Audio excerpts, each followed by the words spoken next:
It didn't feel like manipulation. It felt like love. And that's what made it dangerous. Because nothing about it seemed forced. Nothing felt suspicious. There were no obvious warning signs. Just attention. Consistency. Care. And slowly, a connection that felt real. But over time, something began to change. Not all at once. Not in a way that was easy to see. Just small shifts. Small requests. Small decisions. Until one day, she realized something she couldn't ignore anymore. She hadn't been helping someone she loved. She had been funding someone who was controlling her. This is a story about how love can change shape. How something that feels genuine can slowly become something else. And how the line between care and control can disappear without being noticed. Welcome to When Money Goes Wrong. Real stories. Calm clarity. Hard lessons. Karen was 61 years old. She had spent most of her life taking care of herself. After a long career in human resources, she had reached a point where things felt stable. Her finances were in order. Her routine was predictable. Her future felt secure. She wasn't looking for anything dramatic. Not excitement. Not change. Just something simple. Connection. Karen had been alone for several years. Not in a way that felt overwhelming. She had her routines, her friends, her structure. But over time, something subtle shifted. Evenings felt longer. Conversations felt shorter. And the idea of sharing life with someone again started to feel appealing. Not urgent, but possible. She met him online. Not through a dramatic moment. Just a message. Simple. Respectful. Hi, Karen. I came across your profile and felt like saying hello. Nothing about it stood out. And that's exactly why it worked. His name was Michael. He presented himself as someone grounded, experienced, a man who had lived through things. He spoke calmly. He didn't exaggerate. He didn't try too hard. And that made him feel real. The conversations built naturally. There was no rush, no pressure, just steady communication. He listened. He remembered. He responded in a way that felt thoughtful. And over time, that consistency became something else. Familiarity. As the weeks passed, the tone changed. The conversations became more personal. He shared stories about past relationships, about loss, about difficult moments. And Karen did the same. There was a sense of understanding, of being seen, and that's when the connection deepened. Trust doesn't happen all at once. It builds quietly, from say the petition, through consistency, through small moments that feel real. And by the time Karen realized it, she trusted him. Not completely, but enough. The change didn't feel dramatic. It came in the form of a small comment. I've been dealing with something, I just haven't wanted to burden you with it. That sentence does something important. It creates curiosity and concern. At the same time, Michael explained that he was dealing with financial pressure related to his work. Nothing extreme, just temporary. Something he expected to resolve quickly. He didn't ask for help. Not directly. He just shared. And that's what made it powerful. By sharing the problem without asking for anything, he positioned Karen in a specific role. Someone who cared. Someone who understood. Someone who might help, but without pressure. A few days later, the request came. Careful. I wouldn't ask if I had another option. And just like that, the dynamic changed. Karen hesitated, but not for long. Because by now, it didn't feel like a risk. It felt like support. Helping someone she trusted. Someone she cared about. So she said yes. And that moment changed everything. Because from that point forward, it wasn't just about helping. It became something else. Something slower. Something harder to recognize. Something that looked like love, but functioned like control. Karen didn't see it as a risk. She saw it as support. The amount wasn't large, at least not in the context of her savings. It felt manageable, temporary, something she would get back. More importantly, something she wanted to do. Because by now, helping him felt natural. So she sent the money. Without overthinking. Without asking many questions. And once it was done, something shifted. Michael responded quickly. Grateful. Emotional. You have no idea what this means to me. I didn't know who else I could trust. His words felt sincere. And in that moment, Karen felt something important. Relief. Not just for him. For herself. Because helping reinforced the connection. That feeling stayed with her. The sense that she had done something meaningful. That she had shown up when it mattered. And that reinforced the decision. Logically. Emotionally. For a short time, everything felt normal again.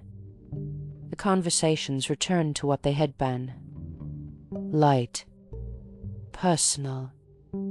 Connected. But then, gradually, the tone shifted again. More stress. More pressure. I thought I had resolved it. Pause. But something else came up. This time, the request didn't feel as difficult. Because the first one had already happened. The line had already been crossed. And crossing a line once makes it easier to cross again. The amount was higher, but the context made it feel necessary. So she sent it. This is where something subtle begins to happen. The relationship starts to shift. Not in an obvious way, but in tone, in expectations, in emotional weight. Michael began to position Karen as someone essential. You're the only one I can rely on. I don't trust anyone else the way I trust you. At first, those words felt meaningful, important, but over time, they began to carry something else. Pressure. Karen didn't just feel connected anymore. She felt responsible. Responsible for helping. responsible for supporting, responsible for being there. And that responsibility changed how she made decisions. Then came another subtle shift. I don't think others would understand this situation. They might make it more complicated. I trust you, that's why I'm telling you. He never told her to stay silent, but the message was clear. Keep this between us. And she did. The pattern continued. A problem. A request. A solution. Gratitude.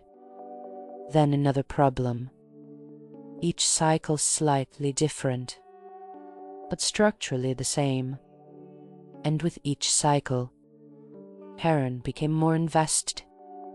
The amounts increased gradually. Nothing sudden. Nothing extreme at first. Just enough to feel manageable. But over time, they added up. Quietly. Almost invisibly. At some point, a thought appeared. This doesn't feel right. It wasn't loud. It didn't interrupt her actions. But it was there. And it stayed. Because stopping would mean confronting something difficult. That the situation might not be what it seemed. That the money might not come back. That the connection might not be real. And those possibilities were harder to accept than continuing. Michael began talking more about the future. When this is over, we'll finally be together. We'll make this right. Those weren't just words. They were anchors. They gave meaning to everything that was happening. They justified the present. Then came the message that felt different. More serious. More urgent. This is the final step. The amount was significantly higher. Enough to create real tension. Enough to force a real decision. Karen paused longer this time. Her instincts were louder now. This is too much. But her emotions responded just as strongly. You've come this far. You can't stop now. He needs you. She looked at her savings. Years of discipline. Years of careful choices. Security. And in that moment, everything came down to one decision. Not just financial. Emotional. Psychological. She sent it. At first, everything seemed normal. There was a response. There was gratitude. But something had changed. Subtlety. But clearly, the tone felt different. Less warmth, less connection. And this time, Karen didn't ignore it. Because now, it felt too important to ignore. This time, Karen doesn't push the feeling away. It stays with her. Stronger than before. Something is different. Not in what he says, but in how it feels. And that difference is enough. Enough to slow her down. Enough to make her look closer. Michael is still present. Still responding. Still saying the same kinds of things. But something is missing. The depth. The consistency. The attention to detail. The connection that once felt natural now feels slightly forced. As if it's being maintained, not lived. Karen goes back through their conversations. Not casually. Carefully. Reading everything again. And for the first time, She's not looking for confirmation. She's looking for truth. The details begin to stand out. Small inconsistencies. Things that didn't fully match. Stories that shifted slightly over time. Nothing obvious on its own. But together, they form a pattern. A pattern she hadn't allowed herself to see before. There isn't a single dramatic discovery. No one message that reveals everything. Just a gradual realization, piece by piece, until the conclusion becomes unavoidable. This isn't what she thought it was. She begins to see the dynamic differently. The way he positioned her as the only person he could trust. The way he created urgency. The way he introduced problems that only she could help solve. The way each decision felt like a choice, but led to the same outcome. She opens her bank account, not to act, but to understand, to see the full picture. Each transfer, each movement, each decision, now sitting together, forming a total that feels unreal.